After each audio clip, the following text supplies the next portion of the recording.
Bonjour à tous, j'espère que vous allez bien. Je suis Kaelic Lecor de la société Raymarine France et aujourd'hui je vais vous montrer comment faire la mise à jour sur la série Raymarine Element. Donc ce qu'il faut commencer c'est être sur la page d'accueil, donc là hop, je vais dans paramètres en bas à droite, donc j'appuie sur le bouton OK. Donc quand je suis ici j'ai déjà pas mal d'informations intéressantes. La première, on peut voir le type d'appareil où je suis. Donc, je suis sur un Element 12 HV. Donc, si c'est une HV ou S, la procédure, c'est exactement la même. La référence et le numéro de série de l'appareil. On peut voir le type de logiciel actuel où je suis. Donc là, je suis bien sur la 3.10.10. Donc, hop, quand je vais descendre ici, je vais aller dans mise à jour logiciel. Donc, j'ai deux possibilités de mise à jour. La première, c'est le faire avec une carte SD. Donc en fait, ce qu'il faut, c'est aller sur le site raymarine.fr. Je vous mets le lien en description et télécharger la mise à jour donc, de l'appareil. Donc la télécharger, la décompresser et donc récupérer bien le fichier ISO.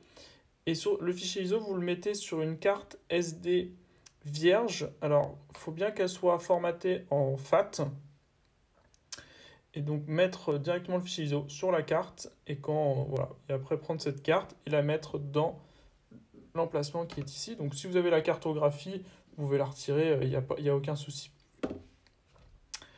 Voilà, et ensuite vous faites recherche sur la carte SD, il va faire une recherche, là, je peux le faire par exemple, là j'en ai pas par exemple, et il va me dire que j'en ai pas, mais s'il y en avait une, il aurait affiché. Hop, voilà. Hop, je vais faire annuler. Ensuite, il y a une deuxième façon de faire, donc c'est la façon la plus simple. En fin de compte, on va connecter l'appareil sur Internet et c'est lui-même qui va aller chercher sa mise à jour.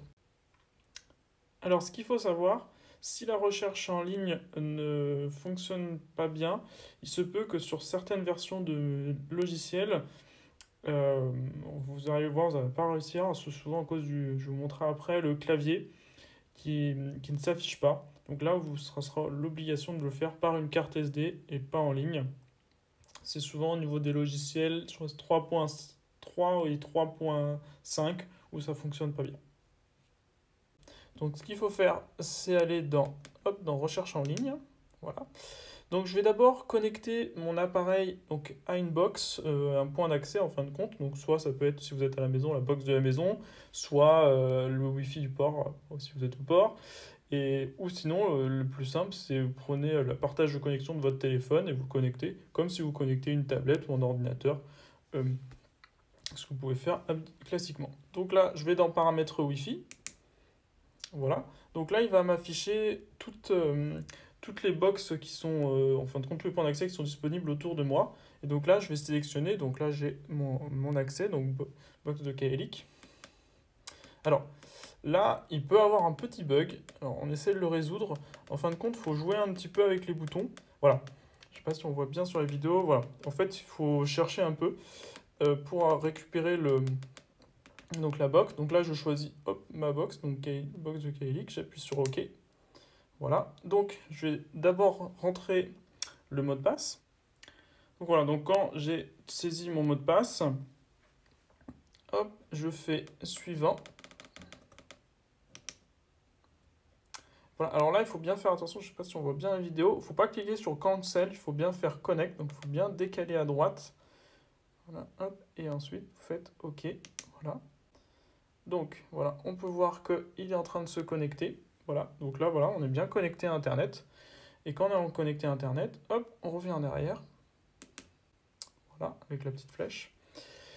Et donc là, on peut voir qu'on a l'onglet Démarrer qui est affiché. Donc là, on clique sur OK. Voilà. Voilà. Donc, automatiquement, il me trouve donc mon appareil. Donc, si j'avais d'autres appareils dans le réseau, il l'aurait affiché. Parce qu'en fin de compte, ce qui est intéressant avec Raymarine, c'est qu'on peut aussi, grâce à l'appareil, pas faire que celui-ci, mais faire l'ensemble du réseau. Voilà. Alors, petite chose intéressante, c'est qu'ici, vous pouvez voir, il y a un petit carré blanc. Alors, normalement, quand vous avez besoin de faire la mise à jour, ce carré blanc va se mettre en vert. Et là, pourquoi? Parce qu'en fait, mon appareil est déjà à jour. Vous voyez, si je le fais comme ça, si je l'active, hop, on peut voir. Donc, voulez-vous réinstaller le logiciel actuel? Ben, en fin de compte, mon appareil est déjà à jour. Voilà. Hop, bon là, je vais le réactiver, mon activité. Voilà, bah, par exemple, là, je veux le remettre à jour. Ah ouais, je vais vous montrer pourquoi. Je vais vous montrer une petite chose. Voilà. Alors là, c'est marqué en anglais. Bon, normalement, on devrait bientôt l'avoir en français. Mais en fin de compte, il dit que l'appareil n'a pas assez de mémoire. En fait, la mémoire de l'appareil n'est pas assez suffisante pour faire la mise à jour. Alors, la mise à jour, elle fait plus de 1 giga. Donc, la mémoire interne n'est pas assez suffisante. Donc, ce qu'il va falloir faire, alors, soit vous prenez une carte SD vierge, mais si vous avez par contre une cartographie, hop, là, hop, je l'avais enlevé, mais je vais remettre la cartographie. Hop, voilà. Je refais mise à jour. Voilà, hop, alors voilà. Donc là, en fin de compte, il dit un message comme quoi il y a de l'espace suffisant en fin de compte sur la carte SD, et bon, voilà, il dit qu'après la mise à jour, il va le supprimer. Donc là, ce que je fais OK, et là, à ce moment-là, hop, il va le télécharger. Bon là, je vais pas le faire, hop, voilà, mais voilà. Et quand il sera téléchargé, l'appareil va redémarrer. Alors attention, ce téléchargement dure un bon quart d'heure. Et donc pendant cette période-là, il ne faut surtout pas que l'appareil se coupe. Il ne faut surtout pas couper la connexion Internet ou couper l'alimentation. Si Internet vient à se couper, en fin de compte, la barre d'état, je vais la remettre hop, qui est ici, donc va revenir à zéro. Enfin, s'il y a une coupure, voilà, il revient à chaque fois à zéro. Donc voilà, si quasiment après vous avez une coupure Internet, hop, ça va revenir à zéro. Donc ça demande énormément de débit. Donc vous avez 1 giga quand même de téléchargement. Ah, coupé d'ailleurs. Et voilà, il faut vraiment une bande passante assez forte. Voilà. Mais bon, si vous n'avez pas une meilleure une bande passante assez forte, vous le faites en carte SD, vous aurez plus de chance. Voilà, et donc quand la mise à jour sera terminée, l'appareil va redémarrer et vous pourrez continuer d'utiliser l'appareil comme avant. Voilà. Donc, merci d'avoir regardé cette vidéo. Donc, si vous avez des questions, n'hésitez pas à laisser un commentaire. Et je vous dis à très bientôt. Au revoir.